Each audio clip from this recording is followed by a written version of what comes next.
திருச்சி காவிரி ஆற்றில் 2 முதலைகள் உடனடியாக பிடித்து அப்புறப்படுத்த பொதுமக்கள் வலியுறுத்தல்.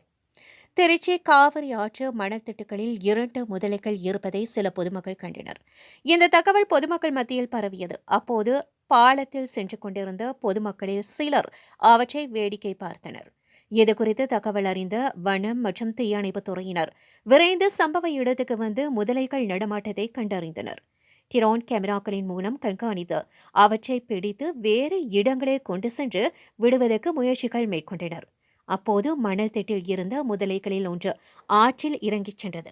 மற்றொரு முதலை திட்டில் இருந்தது. நேற்று மாலை நேர இருள் சூழத் தொடங்கியதால் முதலைகளை பிடிக்கும் திட்டத்தை வனத்துறையினர் கைவிட்டனர். தொடர்ந்து இன்று காலை முதல் முதலை பிடிக்கும் பணியில் வனத்துறையினர் மற்றும் தீயணைப்புத் துறையினர் ஈடுபட்டு வருகின்றனர்.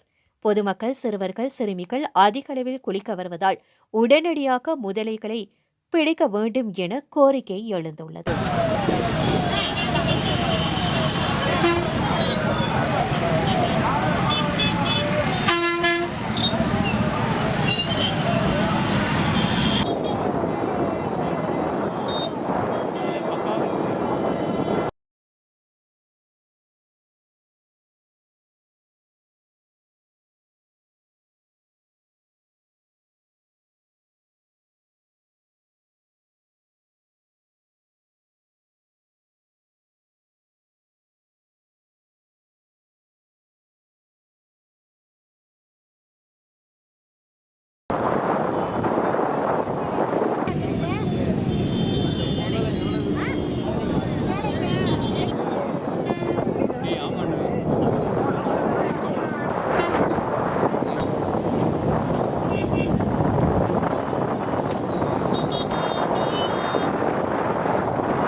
ஓடிடுச்சு, உள்ள ஓடிடுச்சு.